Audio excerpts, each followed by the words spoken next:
Después de unos instantes entraron en la bella ciudad edificada en tiempos remotos por los Volscos y cuna del gran Augusto. Velitrae, más tarde Veltri, asentada en una gran colina, ofrecía al viajero las más hermosas perspectivas topográficas. Sus crepúsculos están impregnados de suave y maravillosa belleza. Contemplando el oriente, se ven los montes de Sabina unidos a los profundos barrancos de la ciudad y por la tarde, cuando el sol desaparece, la nieve de las montañas se mezcla con la neblina de la noche, proporcionando prismas visuales del más deslumbrante efecto. Junio se detuvo delante de una posada de humilde aspecto. Fue recibido con demostraciones de alegría por antiguos conocidos. Se ocupó inmediatamente del hospedaje de Celia con la criatura y llevó a los animales a la caballeriza. La joven cristiana, después de la refacción de la tarde, buscó el silencio de su cuarto para reflexionar y orar. Junio había decidido que el viaje continuaría al amanecer. Ella estaba angustiada y llena de incertidumbre.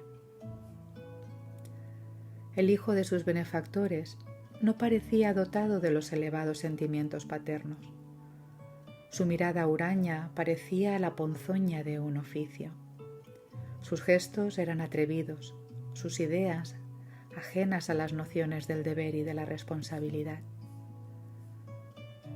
Entrada la noche, una sierva de la casa le preguntó si necesitaba algo y la encontró inquieta y afligida, pensando en lo que podría ocurrirle en su porvenir doloroso lleno de amenazas.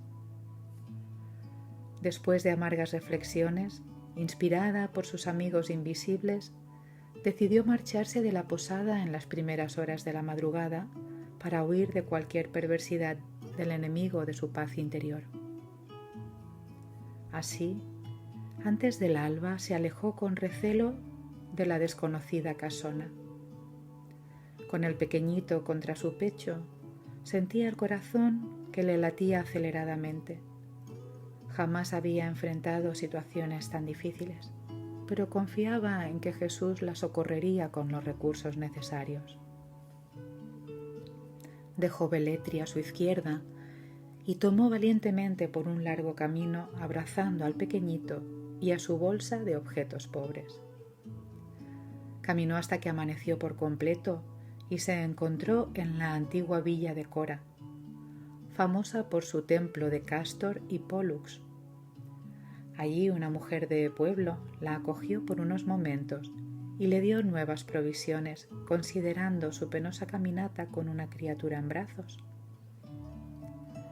Continuó la marcha poseída de una extraña fuerza, como si alguien guiase sus pasos a pesar del rumbo incierto, y enseguida se halló a orillas del río Astura. Atravesó las aldeas donde había siempre un buen corazón que le prodigaba una gentileza fraterna.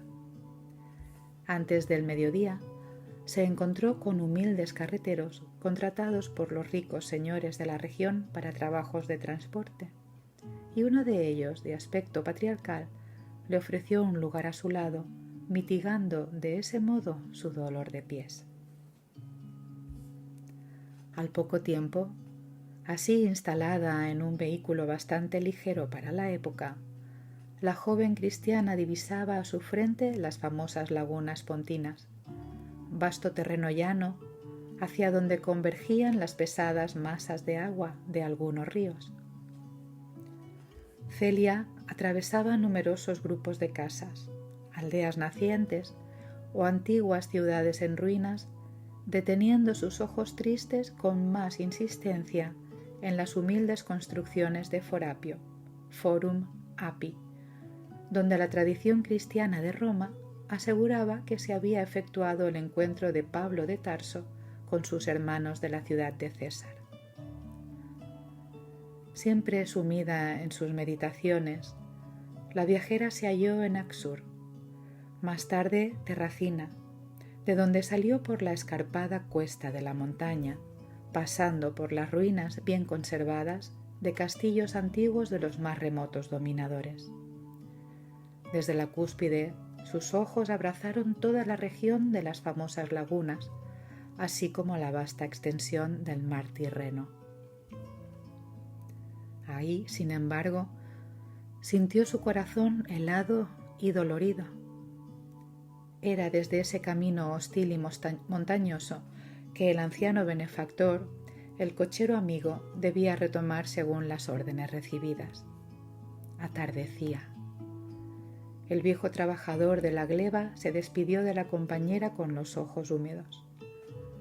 Durante todo el camino, Celia había estado triste y silenciosa, mas percibiendo que su benefactor estaba receloso y apenado por tener que abandonarla en un lugar tan ingrato y a tales horas, le dijo con coraje: «Adiós, mi buen amigo, que el cielo recompense tu bondad».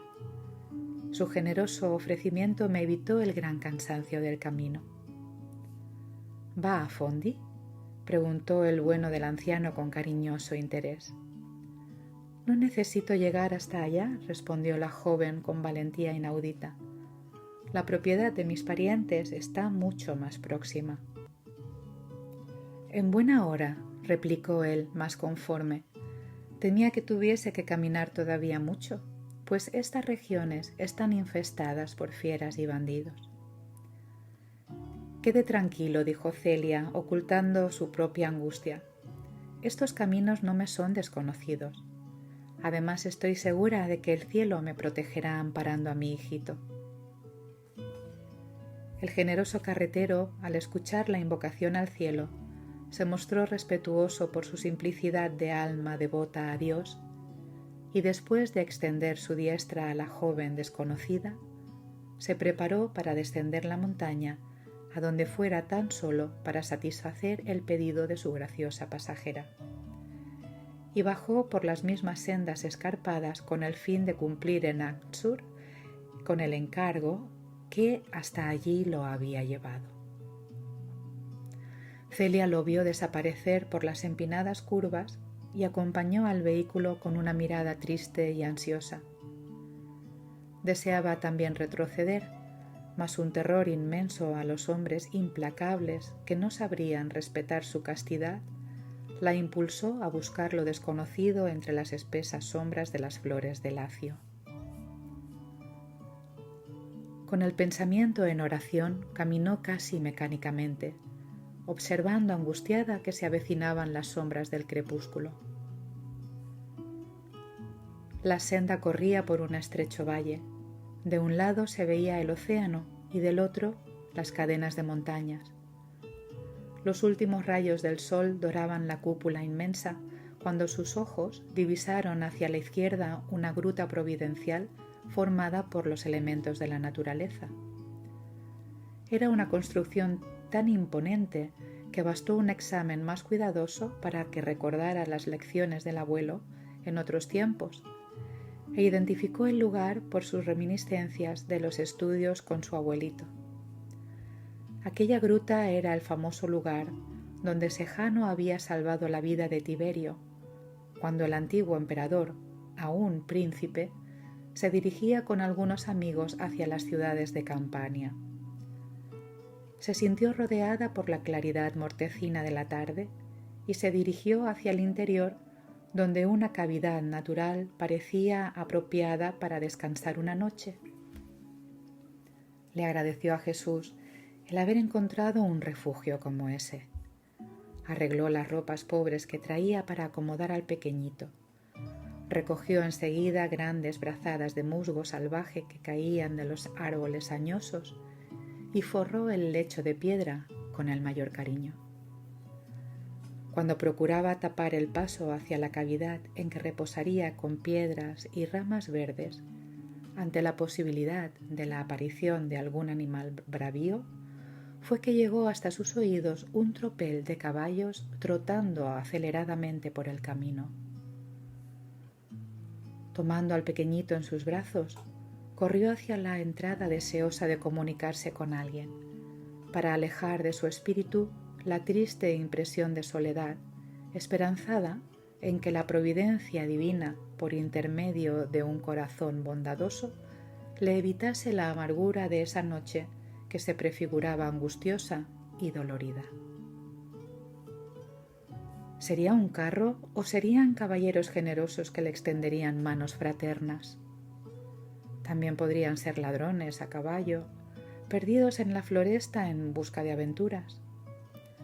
Considerando esta última hipótesis, intentó retroceder, pero 3 figuras aparecieron a su lado en las sombras de la noche, impidiéndole la retirada, ya que frenados con fuerza, los garbosos caballos interrumpieron el trote acelerado y ruidoso. Tomando nuevo aliento, bajó el influjo de las energías poderosas que fluían de lo invisible hacia su espíritu. La hija de Elvidio preguntó: ¿Vais a Fondi, caballeros?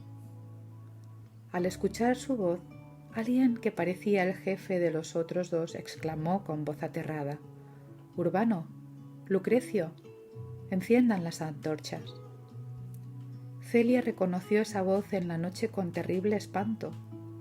Se trataba de Cayo Fabricio, que regresaba de Roma sin su esposa, a quien había dejado con sus padres, compelido por sus imperiosas obligaciones en Capua. En la ciudad había participado del supuesto funeral de Celia, de acuerdo con lo dispuesto por la familia. Al reconocerlo por su voz, la joven cristiana sintió los más angustiosos recelos entremezclados con esperanzas. ¿Quién sabe si su situación no podría cambiar por ese encuentro imprevisto? Antes de que sus reflexiones pudiesen durar mucho, en el ambiente brillaron 2 antorchas.